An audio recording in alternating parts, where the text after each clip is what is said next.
A Júlia me pergunta qual a diferença entre aposentadoria e LOAS.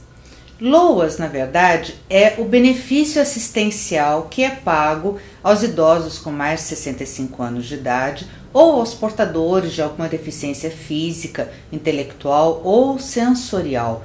Então, esse valor de um salário mínimo, na verdade, é para assistir, para auxiliar, para que essa pessoa que tem problemas, não tem condições de viver independentemente, de forma financeira, ela tenha condições de igualdade com as demais pessoas. Ou para aquele idoso que também foi abandonado pela família, vive sozinho, ou que não tem condições mais de trabalhar. Então, é diferente da aposentadoria. O benefício assistencial, que também é chamado de LOAS, ele é de um salário mínimo apenas e não tem 13º. E ele pode sim ser retirado. Por isso é importante a pessoa que tem esse benefício passar pela perícia do INSS a cada 2 anos, quando é caso de deficiência. Júlia, então você está vendo que é diferente. A aposentadoria é para quem contribuiu ao longo de todos os anos da sua vida, ou para quem, por exemplo, trabalhou com carteira assinada, então o patrão ele retirava essa contribuição do salário do seu empregado e repassava para os cofres da Previdência, ou para o autônomo, profissional liberal que paga através do carnezinho, por exemplo, aquele pedreiro, eletricista, dentista, advogado, todos esses devem recolher através do carnezinho, ou para a dona de casa, o estudante, a empregada doméstica. Todas essas pessoas que trabalham têm o dever legal de recolher contribuição para a Previdência Social. Essa contribuição, ao longo dos anos, completada determinado tipo de carência, por exemplo, determinado tempo de carência, essa pessoa vai ter direito a utilizar os benefícios da Previdência Social. Um deles é se aposentar. Só que essa carência é como plano médico. Então, por exemplo, o plano médico, você tem que cumprir uma carência de determinados meses para poder utilizar exames ou internações ou cirurgias mais complexas. Cada situação, cada benefício que você tem com o plano médico, você tem que cumprir uma determinada carência. Na Previdência Social, da mesma forma. Para você se aposentar, por exemplo, você tem que completar pelo menos 15 anos de contribuição. Você completando 15 anos de contribuição, você vai ter direito a se aposentar. Então, muita gente chega e fala assim, doutora, eu já tenho 60 anos de idade, eu quero me aposentar. Aí eu pergunto para ela, quantos anos de contribuição você tem?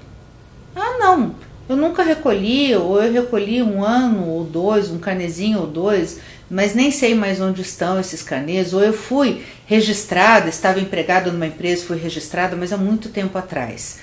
Então, isso não dá o direito da pessoa se aposentar.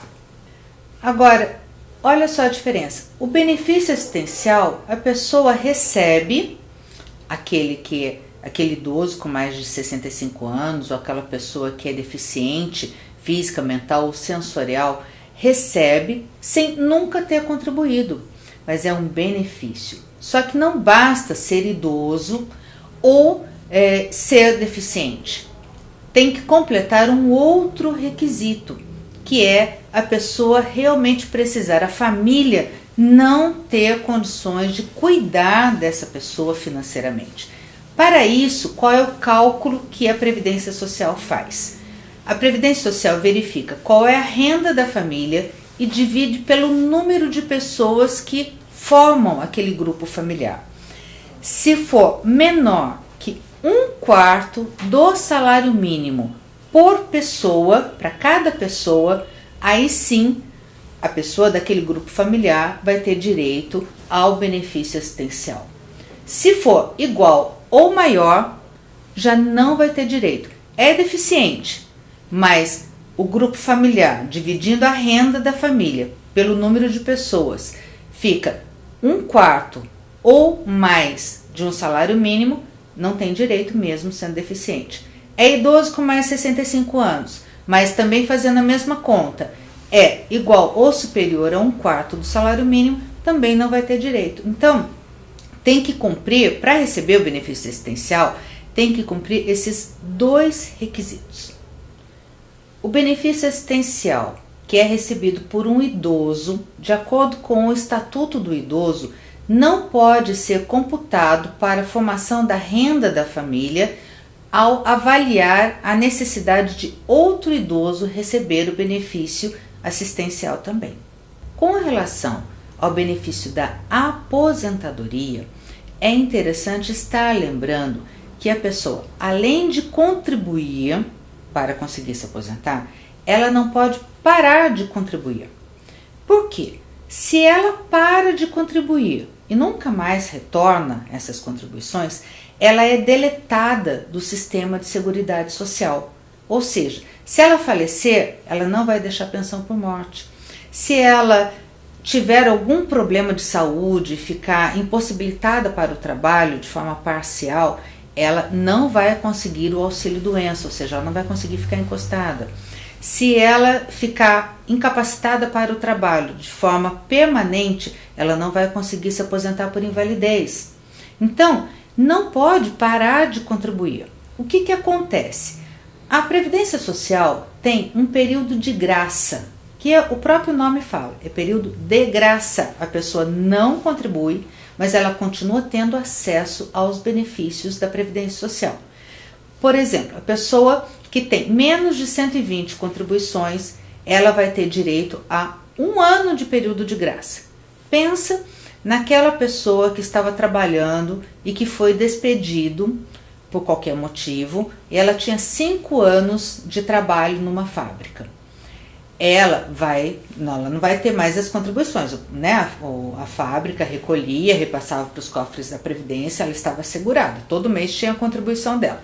A partir daquele momento que ela fica desempregada, ou ela recolhe por conta própria, como autônomo, ou, né, de qualquer outra forma, ou ela não recolhe e ela está sujeita a perder, então, os direitos da Previdência Social. Só que durante 1 ano, ela tem esse direito assegurado. Se ela tiver, né, se ela demonstrar que está desempregada, ela tem direito a mais 1 ano. Agora, se ela tiver mais de 120 contribuições, ela vai ter direito a 2 anos de período de graça. Se ela comprovar lá no Ministério do Trabalho que ela está desempregada, aí tem direito a mais 12 meses. Então, a Previdência Social, eles brincam que é uma mãe nesse sentido, e é mesmo, porque mesmo não havendo contrapartida, ela ainda assegura os benefícios para aquele trabalhador até ele se recuperar, conseguir outro emprego, ou conseguir outra colocação, ou começar a fazer outra coisa que gere dinheiro e renda para si mesmo. Você gostou da matéria? Gostou do nosso vídeo? Então curta, compartilhe, comente. Visite aí o nosso site, entre em contato com a gente, deixe lá a sua sugestão, o seu comentário, a sua crítica, a sua dúvida, a sua opinião, a sua parceria é muito importante.